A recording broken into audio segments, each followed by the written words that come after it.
হরে কৃষ্ণ, রাধে রাধে, জয় Shrikrishna, Radhe Radhe. Pinki Gopal lifestyle চ্যানেলে আপনাদেরকে অনেক অনেক স্বাগত। আশা করি বন্ধুরা আপনারা সবাই ভালো আছেন এবং সুস্থ আছেন। আমিও ভালো আছি আমার গোপাল সোনার কৃপাতে। আজ আমি এই ভিডিওর মাধ্যমে শেয়ার করতে চলেছি যে আপনি কি জানেন আপনার স্ত্রী ও পুত্র হয়ে কারা আপনার বাড়িতে এসেছে। তো চলুন বন্ধুরা, এই ভিডিওর মাধ্যমে আমি আপনাদের কাছে শেয়ার করতে চলেছি। তো চলুন বন্ধুরা, ভিডিওর মূল পর্বে যাওয়া যাক। যারা আপনার জীবনে এসেছেন তারা জানেন কি আপনার কে, কেন আপনার কাছে এসেছে? আপনি কি তাদের পরিচয় জানেন? জানেন না, তাই তো? এই জন্য আমি এই ভিডিওর মাধ্যমে স্পষ্ট করার চেষ্টা করব। জানেন কি আমাদের বাড়িতে আত্মীয় স্বজন পুত্র হয়ে এবং আত্মীয় হয়ে যে আমাদের বাড়িতে এসেছে তারা আমাদের প্রতি কেমন আচরণ করেন এবং তাদের প্রতি আমার কেমন আচরণ করা উচিত? এটা একটা অত্যন্ত গুরুত্বপূর্ণ প্রশ্ন। বন্ধুরা, এটা সব সময় মাথায় রাখবেন, কখনোই ভুলবেন না। ভুলে গেলে জীবনের ঝামেলা আরো বেড়ে যাবে, স্বাভাবিক জীবনযাপন করতে পারবেন না, আপনি জীবন অধ্যয়ন করতে সক্ষম হবেন। আমাদের সামনে আমাদের স্ত্রী হয়ে যিনি এসেছেন সে আমাদের নিজেদের কর্মর ফলেই এসেছেন। কর্ম করার সময় আমরা কখনোই চিন্তা করি না কি করা উচিত এবং কি করা উচিত নয়। আসলে সেই স্ত্রীর আচরণ আমাদের প্রতি উচিত হয় তাহলে উপযুক্ত মনে করি। স্ত্রী যদি আমাদের সেবা করে আমরা অনুভব করি উপযুক্ত স্ত্রী, আর যদি সেবা না করে তাহলে অনুভব করি সে আমাদের জীবনকে নরক করে তুলেছে।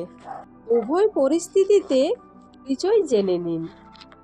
দেখুন, আপনার প্রতি আপনার স্ত্রীর আচরণ ভালো, তিনি আপনার কাছে সহযোগিতা করেন, আপনার সুখ দুঃখের যত্ন নেন, তখন আপনার আধ্যাত্মিক পথে মিত্র হয়ে ওঠেন।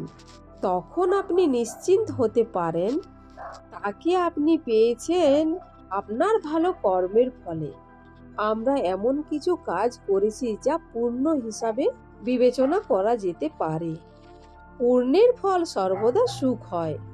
যদি স্ত্রী থেকে বারবার সমস্যা দেখা দেয়, ব্যক্তির কথা শোনে না বা আপনাদের সাথে প্রতারণা করে, যে আপনার কাজে কোনো সহযোগিতা করে না বরং অসহযোগিতা করে, বরং বুঝবেন আপনিও তার সাথে এরকম ব্যবহার করেছেন।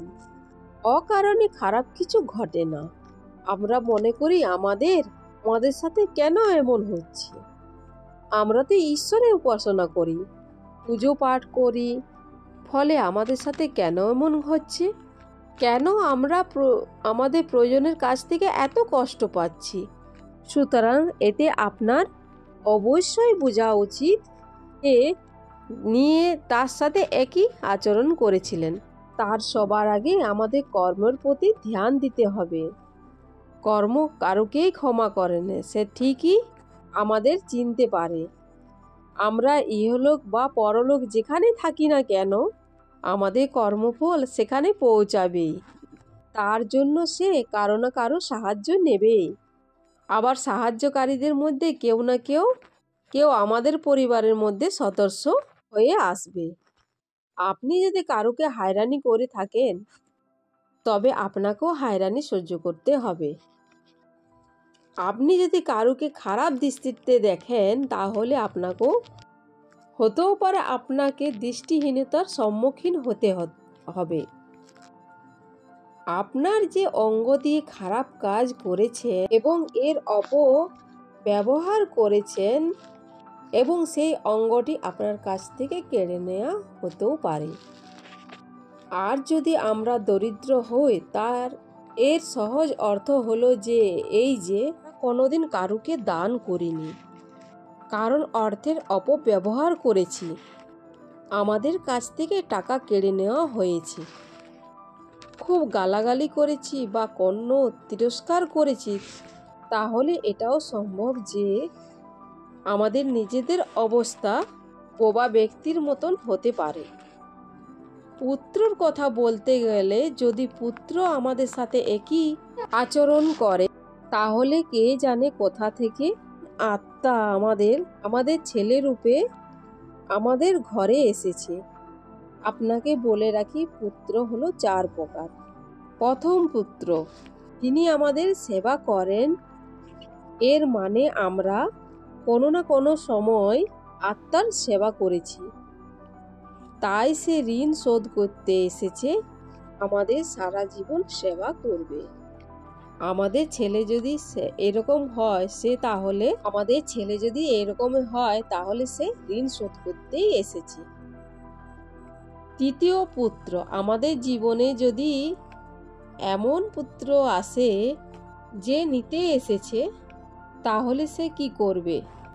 আপনার সেবার সাথে তার কোনো সম্পর্ক থাকবে না। সে আপনার টাকা নষ্ট করবেন, প্রলোভন দেখিয়ে বা হুমকি দেখিয়ে টাকা নেবে আর নষ্ট করবে, কারণ আপনি এইভাবে তার টাকা নষ্ট করেছিলেন। তৃতীয় পুত্র, সে উদাসীন থাকবে যতক্ষণ না বিয়ে করবে। তিনি ততক্ষণ পর্যন্ত আপনাকে সমর্থন করবে, আর বিয়ের পর আপনার সাথে কোনো সম্পর্ক রাখবে না, বিচ্ছিন্ন হয়ে পড়বে। তাই নিজের পরিবার হবে এবং তার পরিবার নিয়ে বিচ্ছিন্ন হয়ে থাকবে। সে আপনার সম্পর্কে কোনো খারাপ কথাও বলবে না আর আঘাতও করবে না, তবে সে আপনাকে কোনো সাহায্যও করবে না। আপনার প্রতি তার কোনো সহানুভূতিও থাকবে না। এ হলো সম্পূর্ণ উদাসীন পুত্র।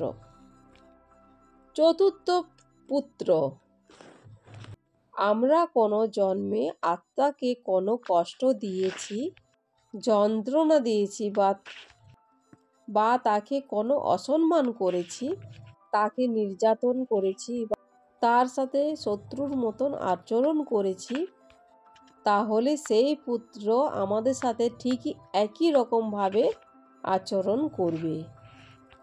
সে আপনাকে শত্রু মনে করবে, গালাগালি করবে, কারণ তখন আপনি সক্ষম ছিলেন, সে আপনার কিছুই করতে পারেনি। আপনি তাকে নির্বিচারে তাকে অত্যাচার করেছেন, আর ঈশ্বর তাকেই সে সুযোগ দিয়েছে, তাই সে আজ তার প্রতিশোধ নিচ্ছে। তাহলে কি করতে হবে? এর থেকে বাঁচবেন, স্বীকার করে নিন। স্বীকার করে নেওয়াই ভালো। আপনি এতে প্রতিহত করতে পারবেন না। ঋণ শোধ না করে বেঁচে থাকা যায় না। আপনি যা করেছেন তার শাস্তি আপনাকে পেতেই হবে বা ভোগ করতেই হবে। পালানোর চেষ্টা করলেও আপনাকে সেই কর্মফল পিছু ছাড়বে না। আপনি এই জীবনে বেঁচে গেলেও পরবর্তী জন্মে আর রক্ষাও পাবেন না। সে আপনাকে ছেড়ে যাবে না। যতক্ষণ না সে আপনার প্রতিটা কাজের প্রতিশোধ না নিচ্ছেন, ততক্ষণ সে আপনাকে ছেড়ে যাবে না। বন্ধুরা, এই ছিল 4 প্রকারের পুত্র। শাস্ত্রে বলা হয়েছে যে সব সময় ভালো কাজ করো এবং পাপ কাজ এড়িয়ে চলো।